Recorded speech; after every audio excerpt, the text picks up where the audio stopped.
Just how significant a moment is this for China?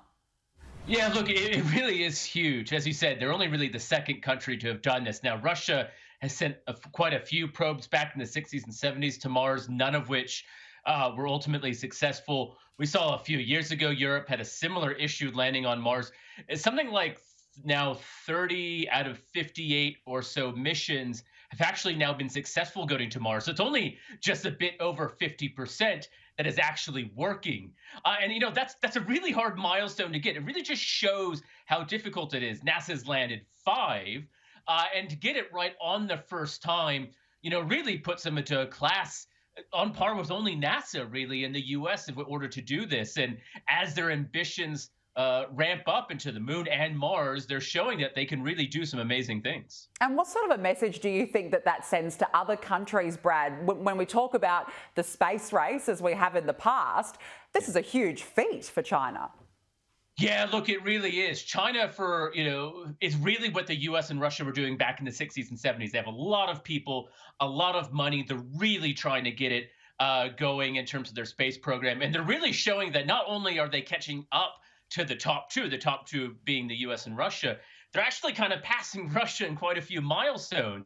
In December, they landed on the moon, becoming only the third country, again, after the US and Russia, to land on the moon, take samples and return back. And now being only the second country to land on Mars really shows they are one of the space superpowers. And as their program ramps up, along with NASA and Russia and private companies in Europe, it's going to be a really interesting space race, and a very different space race than what it was in the 60s and 70s and 80s. Yeah, I'm sure a number of countries will be watching this with very good interest, Brad. Now, a NASA spacecraft has left an asteroid with samples. What's it taken with it? Yeah, so OSIRIS-REx landed on the asteroid Bennu. So asteroids are kind of the leftover bits of the solar system. They're kind of the crumbs of the baking of a cake, so to speak. And they offer a good glimpse into what really was present when the solar system was formed. Our Earth has undergone changes, as has every planet essentially in our solar system. So it's a great chance to seeing what is there. And as you're seeing, when it landed on the asteroid, it essentially sucked up as much rock from this crater as it could. In fact, it sucked so much it couldn't actually close the lid originally. They were able to close that lid, and now returning back to Earth. So this is very similar to the Hayabusa 2 mission, which was led by the Japanese Space Agency, but Australia participated, landing in Australia back in December. So a really big achievement of being able to land on asteroids, take samples, and return them. And so it'll be exciting to see what secrets they kind of unhold for the solar system when they make it back to Utah in 2023. That's a long time, 2023. It's 2 years to come back, goodness. But you know what? It's probably worth it for scientists, Brad. Look, it is. That's right. You have to be in it for the long haul. It just shows how long these missions have to work. You're not just making it work for 3 months or a year. It took years to get to the asteroid Bennu, and then it's been there for another year and a half, going down to the surface and then orbit, and then another 2 years to get back.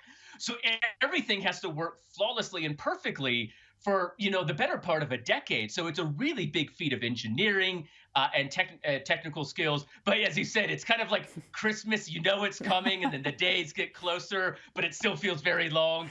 They will be happy to open their presents, let's say, when it lands. I'm sure they will be, absolutely, Brad. Now, Australia's new head of its first space command has been announced. What more can you tell us about that? Yes, Space Command is really, or the Space Division as it's called, which is going to be a centralizing or grouping together of Army, Navy, and Air Force space resources, is something a lot of people have pointed to, including the Australian Defence, saying we've been needing this for quite a few years. We saw with Donald Trump the announcement of Space Force a few years ago, which is an advanced initiative, essentially a dedicated military operation to space. And once that was pulled, Russia and China, Italy, France, Japan have similar operations. And so it's really about coordinating and developing capability within Australia. And it's not necessarily fighting space wars. It's not Star Wars. It's really protecting and using a very critical infrastructure, and that is space, both protecting it for operations daily on the ground, but also using it as an asset in defense. So it's a big task ahead. but a very important one to Australia and its allies. Yeah, absolutely. Sets a few ground rules as well Yeah. as, so many countries, as we said, are competing at the moment. Just finally, Brad, NASA and Axiom Space, they've finalised the details of the first private mission to the space station. What does that entail? Yeah, look, this is a little bit different than a lot of the space tourism we've been hearing about that is rapidly coming up in the next few months. This is really about sending private astronauts to the space station. So instead of acting as an astronaut on behalf of the US or China or Russia or Europe, they're acting on behalf of a private company. So the private company will design on the science goals, the engineering goals, the missions, the tasks they'll have. And so it's a really big change in the way space is happening. Now, Axiom Space is founded by a former NASA administrator plus astronaut, so they very not, very well known in the game and really trying to up what the abilities are in doing in space and making it again more cost effective. So the agreement essentially allows these astronauts access to NASA infrastructure, so a place to sleep, food, water, they're very important things.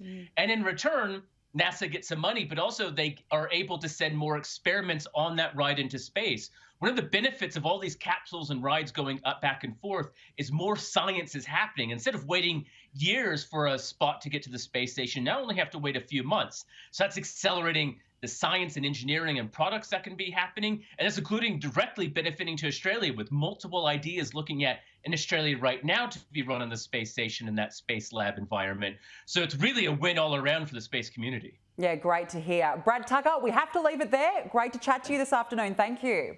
Take care.